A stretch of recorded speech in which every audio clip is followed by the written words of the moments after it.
I laughed when the process server handed me those papers, not because anything was funny, but because of the titanium rod in my spine that had kept me flat on my back for the past 4 months.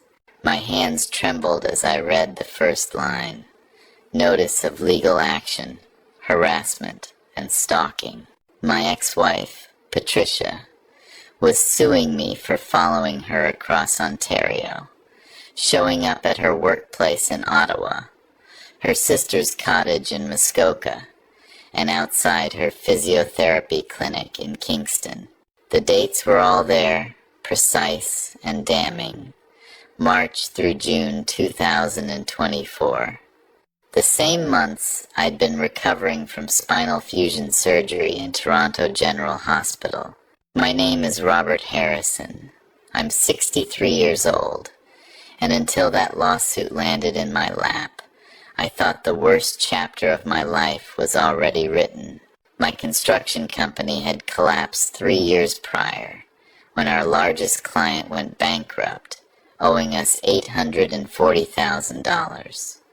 The domino effect destroyed everything. The business, the house in Oakville, my 28-year marriage to Patricia, and eventually my health. The stress had compressed my vertebrae so badly that by last February, I could barely stand. Surgery was the only option. But here's what made that lawsuit so absurd it was almost funny. During every single date, Patricia claimed I'd been stalking her. I'd been in a hospital bed on the 7th floor of Toronto General, unable to walk more than 10 feet without collapsing. My surgeon, Dr. Patel, had been very clear about the recovery timeline. 12 weeks minimum before attempting stairs, 16 weeks before driving. The lawsuit arrived in week 17. I called my lawyer, Graham Chen, immediately. Graham had handled my bankruptcy proceedings and knew the whole ugly story of my divorce. When I read him the allegations over the phone, there was a long pause. "Robert, this is actually good news," he said finally. "Good news? My ex-wife is accusing me of criminal harassment.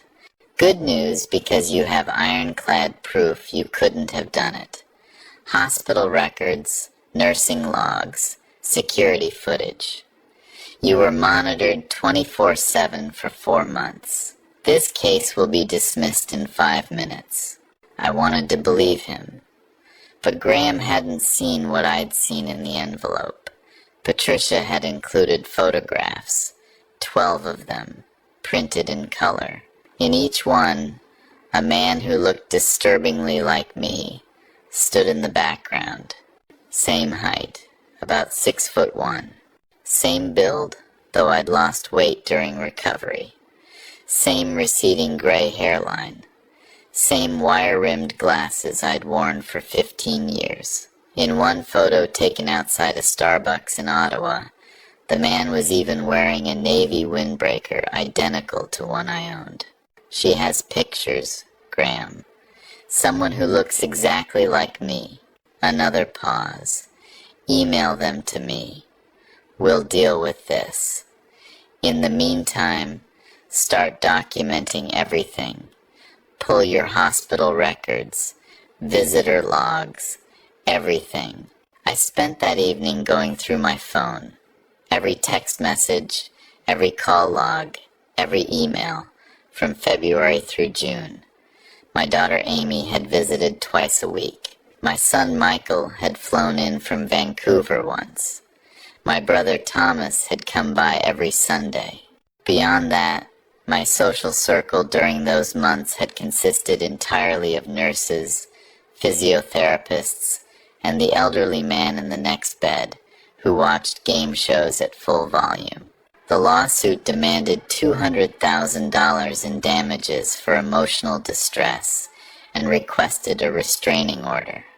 The court date was set for August 15th, 6 weeks away. Patricia's lawyer had filed in Ottawa, 3 hours from my apartment in Toronto. Just traveling there would be agonizing with my back. That night, I couldn't sleep. Not from pain, though there was plenty of that. From the sheer wrongness of it all. Patricia and I had our problems, certainly. The business failure had poisoned everything between us. She blamed me for not having better contracts, for trusting the wrong people, for losing the comfortable life she'd grown accustomed to. By the time she filed for divorce, we could barely be in the same room. But stalking, harassment, that wasn't me. That had never been me. I went back through the photos with a magnifying glass. In the Ottawa Starbucks shot, the man's face was partially visible in profile. The resemblance was uncanny. Same nose, same jawline. But something felt off. The way he stood, shoulders slightly hunched forward. I'd spent months in physio, learning to stand straight to protect my spine. This man's posture was all wrong. The next morning, I called Toronto General's Records Department. Getting copies of everything took 3 days and $200 in administrative fees. But it was worth it. 416 pages, documenting every minute of my hospital stay. Admission on February 12th at 6 a.m. Surgery lasting 9 hours. Post-op complications with infection requiring extended ICU stay. Transfer to recovery ward on February 28th. Discharge on June 8th, exactly 117 days after admission. The nursing logs were particularly detailed.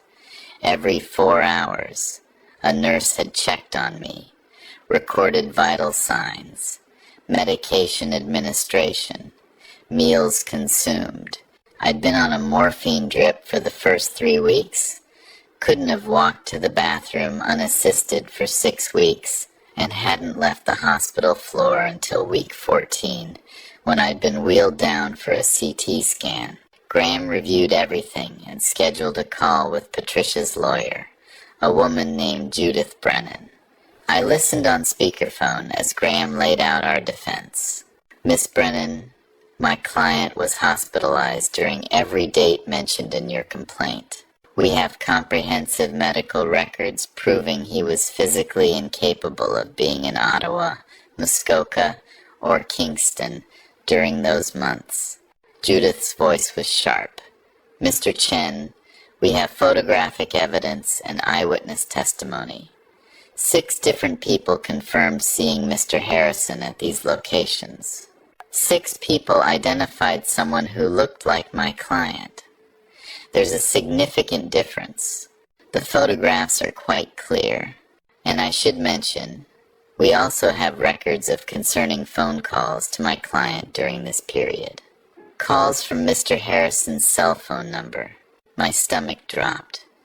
I'd called Patricia exactly twice during my hospital stay. Once to inform her about the surgery. Once to tell her I'd survived it. Both conversations had lasted less than 2 minutes and been purely informational. What calls? I asked, breaking my silence. Mr. Harrison. Lovely to hear from you, Judith said, her tone dripping sarcasm. My client received 17 calls from your number between March and June. She wisely chose not to answer any of them. Your voicemails were disturbing. That's impossible. Check the phone records. I made 2 calls to Patricia in 4 months. We have her phone records, Mr. Harrison. They tell a different story. After the call ended, Graham looked troubled. We need to get your phone records immediately, and we need to figure out who this look-alike is. You believe me, right? That I didn't make those calls? I believe the hospital records. But someone went to considerable effort to make it look like you. This isn't random harassment. This is targeted. I requested my phone records from Rogers that afternoon. While waiting for them to arrive, I started thinking about who might want to frame me. The business bankruptcy had created plenty of enemies. Subcontractors who'd lost money, suppliers who'd been left holding bad debts, even former employees who'd lost their jobs. But 3 years had passed. Why come after me now through Patricia? Then I remembered something. During one of Amy's visits in April, she'd mentioned that Patricia had a new boyfriend. Someone she'd met at her book club in February, right before my surgery. Amy hadn't met him, but said Patricia seemed happier than she'd been in years. What was his name? I'd asked at the time. Dennis something. Dennis Maxwell, I think. I pulled out my laptop and searched Dennis Maxwell Ottawa. Nothing relevant. I tried Dennis Maxwell Toronto. Still nothing. I was about to give up when I had another thought. What if he wasn't from here? What if Patricia had met him online? Not at book club. I logged into Facebook for the first time in months and searched Patricia's friends list. There he was, Dennis Maxwell. Profile picture showed a man in his late 50s, graying hair, slim build, standing in front of the Rideau Canal. I clicked through to his photos. My blood went cold. Dennis Maxwell looked like he could be my brother. Not identical, but close enough. Same height based on the photos. Similar features. Similar style of glasses. He even wore his hair the same way. What was left of it?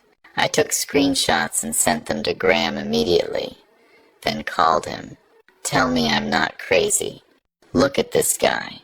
That's concerning. Very concerning. Where did you find him? He's Patricia's new boyfriend. She met him right before my surgery. Graham was quiet for a moment. This might not be a coincidence, Robert. But we need to be careful. We can't just accuse him without proof. Do you know anything else about him?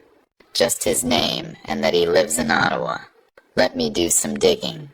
In the meantime, your phone records should arrive tomorrow. That'll tell us a lot. The phone records came via email the next morning. I printed all 68 pages and went through them line by line. The calls to Patricia that Judith mentioned weren't there. According to Rogers, I'd made exactly 2 calls to Patricia's number. March 3rd at 2:47 p.m. Duration 1 minute 43 seconds. March 4th at 9:12 a.m. Duration 2 minutes 6 seconds. Nothing else. I called Graham immediately. The calls don't exist. According to my records, I only called her twice. That means someone spoofed your number. Made it look like the calls were coming from you when they weren't. That's actually easier to prove than you'd think. We can get call detail records from the cell towers. If you were in the hospital and the calls originated from Ottawa, we've got them. Why would someone do this? Why go to all this trouble? That's what we need to find out. I've got a private investigator friend, Marcus Webb, former RCMP. I think we should bring him in. Marcus Webb met me at a Tim Hortons near my apartment 2 days later. He was a large man, maybe 55, with the careful movements of someone who'd seen things that left marks. I showed him everything. The lawsuit, the photos, Dennis Maxwell's Facebook profile, my phone records, my hospital documentation. He studied the photographs for a long time, occasionally pulling out a jeweler's loupe to examine details. This is sophisticated, he said finally. These aren't snapshots. Look at the angles, the lighting. Whoever took these knew what they were doing. They wanted clear, usable images. You think someone hired a photographer? I think someone planned this very carefully. Tell me about Dennis Maxwell. I told him what little I knew. Marcus made notes and promised to do a full background check. 3 days later, he called me back. "Dennis Maxwell doesn't exist," he said. "What do you mean?" "I saw his Facebook page." "You saw a Facebook page created 11 months ago. Profile picture is stock photography from a modeling agency in Toronto. The other photos are stolen from various social media accounts. Dennis Maxwell is a fake identity."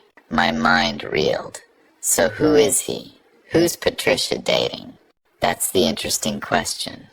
I contacted some friends in Ottawa law enforcement, asked them to quietly check if Patricia's been seen with anyone matching the description. They found something. A man named Kevin Dutton, age 58, has a record. 2 prior stalking charges in British Columbia, both cases settled out of court. Moved to Ontario last year. Jesus Christ. Patricia's dating a stalker? It appears so. And get this, Dutton looks nothing like the guy in these photos or like you. He's 5'7", heavy build, full head of dark hair.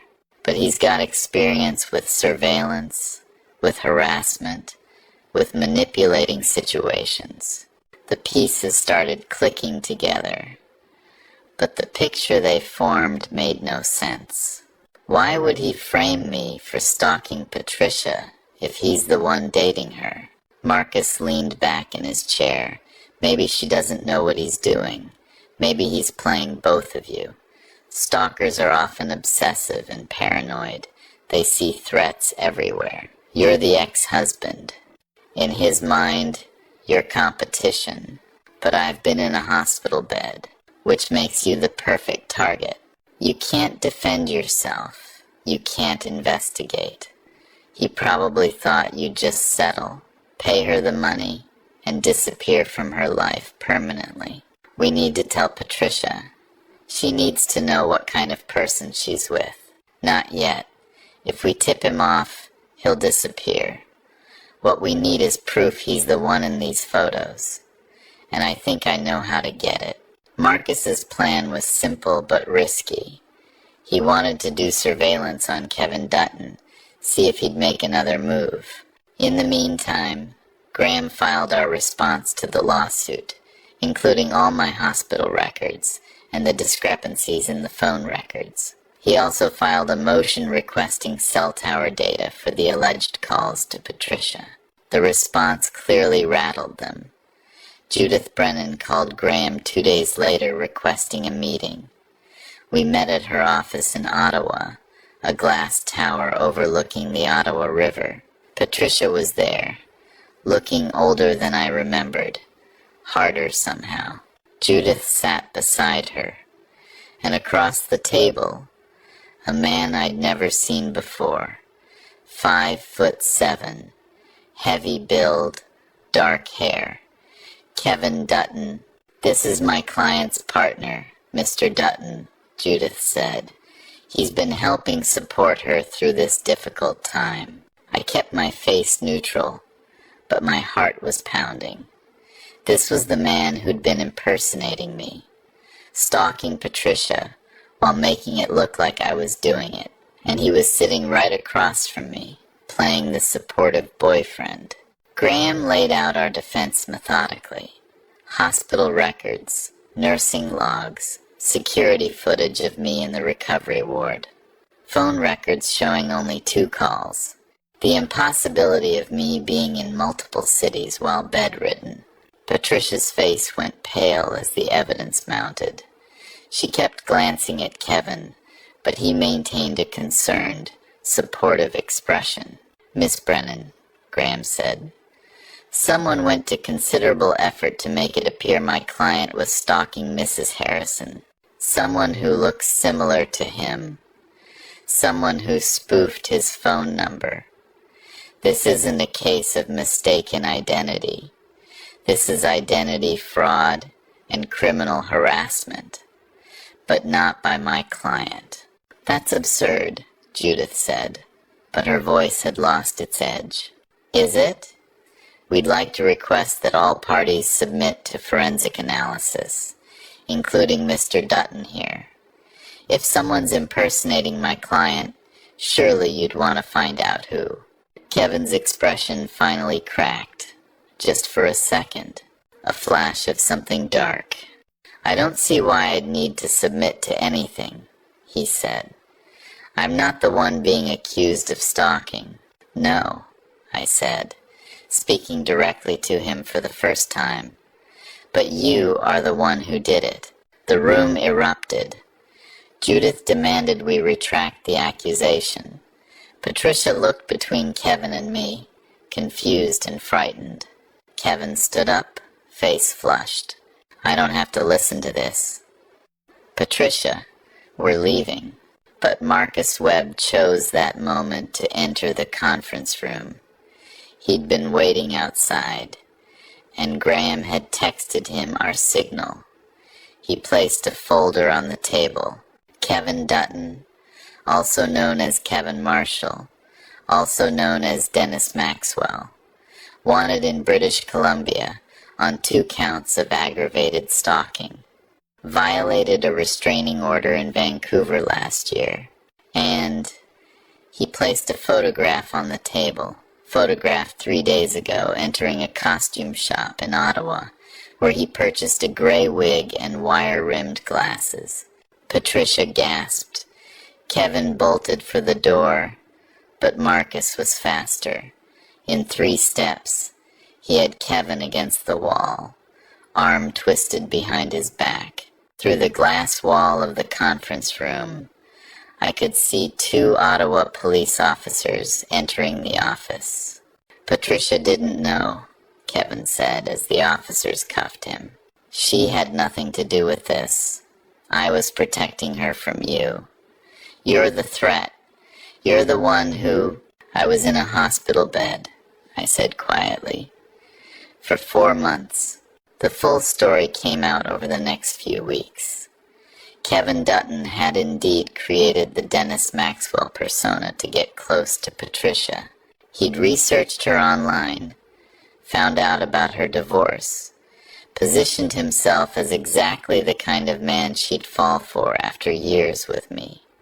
Stable, attentive, seemingly successful. But Kevin had a pathological jealousy of anyone from his target's past lives. He'd done it before in BC, driving one woman's ex-boyfriend to attempt suicide with relentless harassment made to look like it came from the woman herself. When he learned about my surgery, he'd seen an opportunity. Make me look like a stalker while I was physically helpless to defend myself. Drive a permanent wedge between Patricia and me. Make sure I'd never be part of her life again. He'd hired a photographer friend from Vancouver, someone who owed him money, to follow Patricia and photograph moments where I could be seen in the background. The photographer had worn a wig, glasses, clothes similar to mine. They'd coordinated it all via encrypted messaging apps, thought they'd been clever. The phone spoofing had been even simpler. Services exist online that let you make calls from fake numbers. Kevin had used my number to leave increasingly disturbing voicemails to Patricia, playing the part of an obsessed ex-husband. Patricia had saved them all, which the police confiscated as evidence. At Kevin's apartment, investigators found a wall covered in photographs of Patricia, hundreds of them, going back months before they'd supposedly met. Surveillance notes, her schedule, her routines, her favorite places. He'd been stalking her long before he'd introduced himself at that book club. The criminal charges against Kevin piled up. Identity theft, criminal harassment, fraud, and when they dug deeper, violations of restraining orders from British Columbia. His bail was set at $100,000, which he couldn't make. Patricia came to see me 3 weeks after Kevin's arrest. I was doing physiotherapy at a clinic near my apartment slowly rebuilding strength. She waited until my session finished, then asked if we could talk. We went to a quiet corner of the waiting room. She looked exhausted. "I'm dropping the lawsuit," she said. "Obviously. And I'm sorry, Robert. I'm so sorry. I should have known you wouldn't. You're not that kind of person. But the photos, the calls, it all seemed so real." He was very convincing. I feel so stupid. He knew exactly what to say, what I wanted to hear. And all the while, he was. She started crying. Despite everything, I felt sorry for her. She'd been manipulated just as much as I had, maybe more. "Patricia, this wasn't your fault. He's done this before. He's a professional at manipulation. The police said he'd been watching me for months before we met. Months, Robert. Learning everything about me. Planning it all out. That's so violating. We talked for an hour. Really talked. For the first time in years. She told me about the fear she'd felt thinking I was following her. The way it had made her feel unsafe in her own city. I told her about the betrayal of being accused while lying helpless in a hospital bed, unable to defend myself. "What's going to happen to him?" she asked. "Graham says he's looking at serious prison time. Between the violations from BC and what he did here, probably 8 to 10 years. She nodded slowly. "Good. That's good. People should be protected from people like him." The lawsuit was formally dropped in September. Graham filed a countersuit against Kevin for defamation, identity theft, and emotional distress. We'll probably never see any money from it, but it's on his record. Patricia moved to her sister's cottage in Muskoka temporarily, needed space from Ottawa and all the memories there. We exchange occasional texts now, nothing deep, just checking in. The marriage is over, and will stay that way, but we're not enemies anymore. We survived something together, even if we didn't know we were in it together at the time. My back is slowly improving. I'm up to walking 40 minutes a day now, starting to think about what comes next. Maybe teaching construction management at a community college. Something that uses my experience without destroying what's left of my spine. The whole experience taught me something important that I wish I'd understood years ago. When someone's trying to destroy your reputation, the truth might not be immediately obvious to others, but it's your most powerful weapon. Documentation, evidence, facts, these things matter more than emotions or assumptions. Patricia believed Kevin because he gave her something that felt true. But feeling true isn't the same as being true. I also learned that predators like Kevin count on their victims being isolated and unable to defend themselves. He chose me as a target because I was in a hospital bed, because he thought I'd be powerless. What he didn't count on was that even from that bed, I could still gather evidence, could still build a defense, could still find people like Graham and Marcus who believed in the truth. And here's something I tell young people now when I get the chance. Technology can be weaponized against you. Your phone number spoofed, photos doctored, your identity stolen. But that same technology also creates records, digital trails, cell tower pings, timestamps that don't lie. In my case, the hospital's electronic monitoring system, the cell phone records, the security cameras, all of that saved me.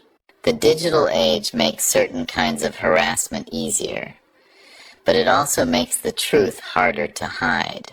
I'm still rebuilding my life at 63, still recovering, still processing what happened. But I'm here, I'm free, and my name is clear. Kevin Dutton is facing justice, and Patricia is safe from him. Sometimes the system works, but only if you fight for yourself, document everything, and refuse to accept false accusations, no matter how convincing they might seem to others.